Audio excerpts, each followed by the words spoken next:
Hello, and welcome to the Designing with Love podcast. I am your host, Jackie Pellegrin, where my goal is to bring you information, tips, and tricks as an instructional designer.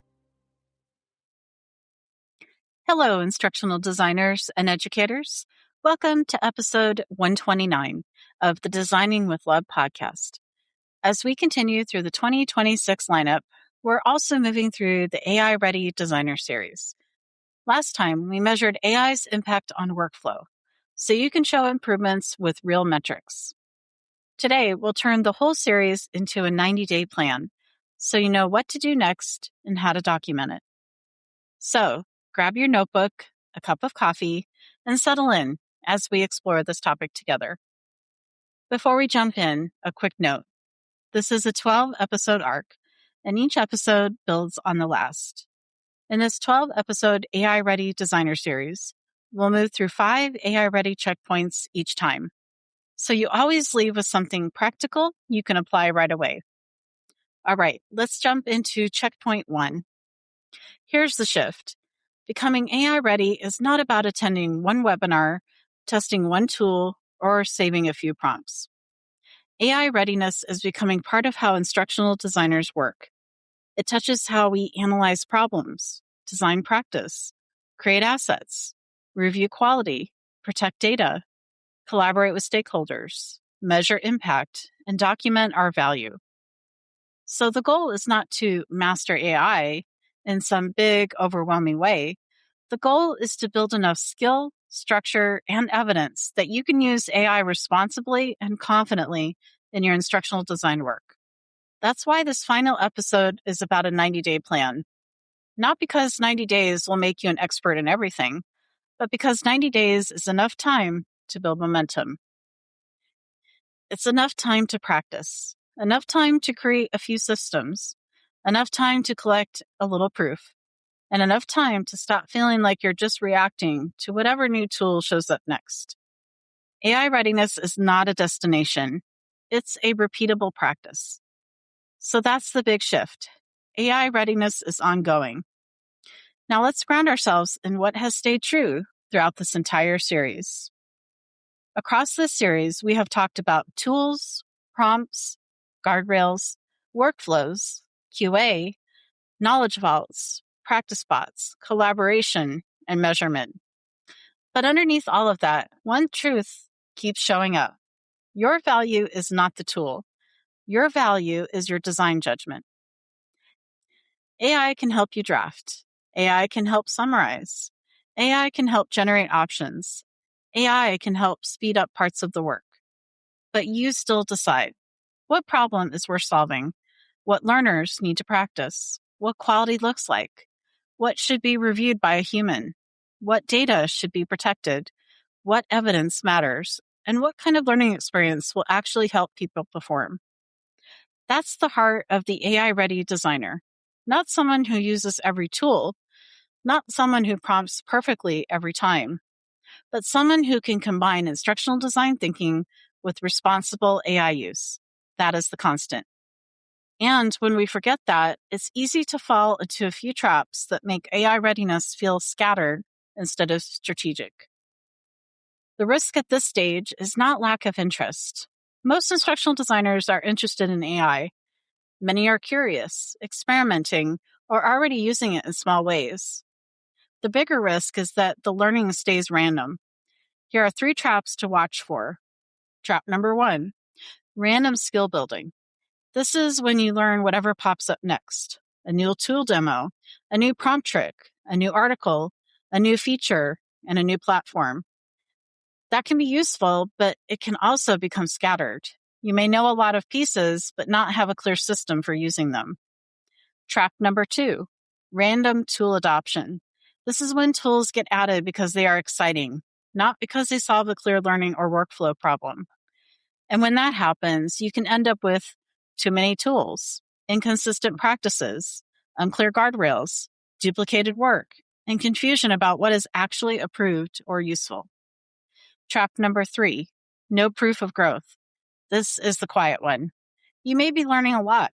You may be improving your workflow. You may be using AI responsibly. But if you are not documenting anything, it is hard to show that growth later. That matters for performance reviews, portfolio examples, internal leadership conversations, client work, consulting offers, and your own confidence. So the risk is not just falling behind. The risk is growing quietly and having no evidence of the progress you made. So if those are the traps. The upgrade is to make AI readiness practical, build skills, create systems, and collect proof. Here's the upgrade. Instead of trying to do everything, focus on 3 lanes for the next 90 days. Skills, system, proof. That is your 90-day structure. Lane number 1, skills. Skills are what you practice. The AI-ready designer, those skills might include writing stronger prompts, reviewing AI-generated content, identifying hallucinations or bias, autonomizing information before prompting, designing AI-supported practice activities, using AI to summarize feedback, measuring workflow impact, collaborating with IT, security, or procurement. The key is to choose a few skills that connect to your actual work, not random skills, relevant skills. Lane number 2, systems. Systems are what make your skills repeatable. This is where you create or refine things like your prompt library, your ID knowledge vault, your QA checklist, your AI approval brief, your measurement tracker, your human-in-the-loop review workflow, your templates for lessons, scripts, job aids, or scenarios. Systems matter because they keep you from starting over every time. If skills help you improve, systems help you stay consistent. Lane number 3, proof. Proof is how you document progress. This could include before and after examples, time saved, fewer revision cycles, stronger SME feedback, cleaner drafts, improved consistency, a refined template, a shorter case study, or one portfolio artifact that shows your AI-ready workflow. Proof does not have to be dramatic. It just needs to show what changed because of the way you worked. Now let's turn those 3 lanes into a simple 90-day roadmap you can actually follow. Here's your next move. Use a 30-60-90 roadmap. Each month has a focus. Days 1 through 30 build the foundation. The first 30 days are about clarity. Choose items like 1 AI use case, 1 skill to practice, 1 workflow to improve, 1 guardrail to follow, 1 place to document your work. This is where you keep it small. For example, you might decide, I'm going to use AI to help draft scenario options, but I will use my QA scan before anything goes to a SME. That is clear. That is manageable. That is a real starting point. Days 31 through 60, build the system. The second 30 days are about repeatability. This is where you create your support structures. You might build a reusable prompt pattern, a review checklist, a small knowledgeable vault, a scenario template, a measurement tracker, or a 1-page approval brief. The goal is to make the work easier to repeat. You are not just using AI, you are building a better workflow around it. Days 61 through 90, build the proof. The final 30 days are about documenting impact. Look back and ask yourself, what improved? What got faster? What got clearer? What required less rework?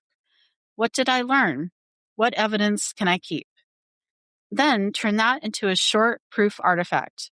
That might be a 1-page case study, a portfolio example, a project reflection, a before and after comparison, a short internal update, or a personal AI-ready progress log.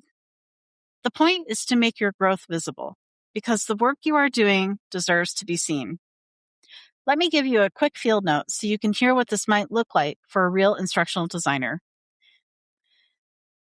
Imagine an instructional designer who wants to use AI more confidently, but feels scattered. In the first 30 days, they choose 1 use case.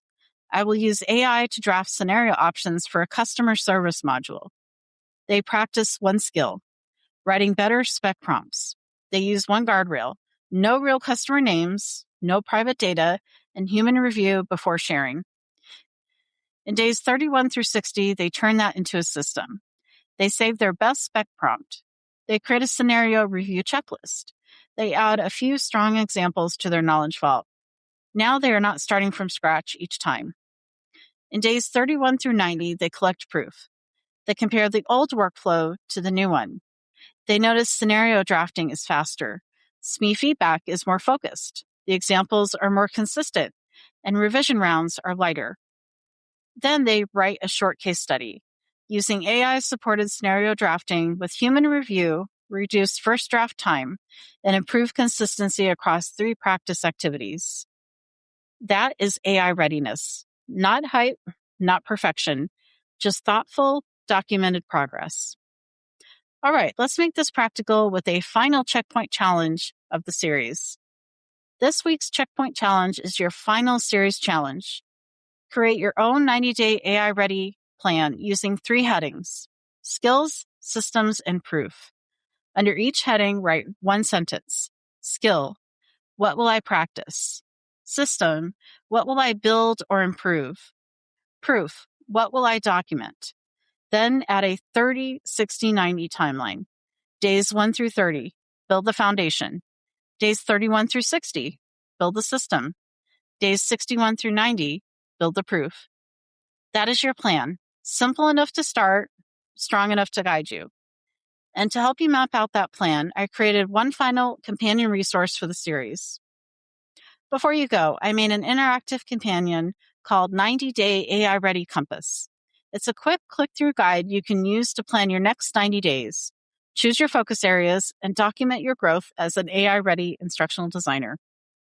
If this episode helped you, please follow or subscribe and share it with a designer who wants to move from AI curiosity to AI confidence. And if you've been following this full AI-ready designer series, thank you. I hope this arc gave you practical language, workflows, and guardrails you can carry into your next season of work. As we close this series, remember this: you do not have to become an AI expert overnight. You just need a thoughtful path. Build the skill, create the system, document the proof. That is how you move from experimenting with AI to working with it intentionally. Before I conclude this episode, here's an inspiring quote by Arthur Ashe, a tennis champion and civil rights advocate. Start where you are. Use what you have. Do what you can. Thanks for spending time with me today and for moving through this AI-ready designer series with me. Until next time, keep it practical, keep it human, and keep designing with love. Thank you for taking some time to listen to this podcast episode today. Your support means the world to me. If you'd like to help keep the podcast going, you can share it with a friend or colleague, leave a heartfelt review, or offer a monetary contribution. Every act of support, big or small, makes a difference, and I'm truly thankful for you.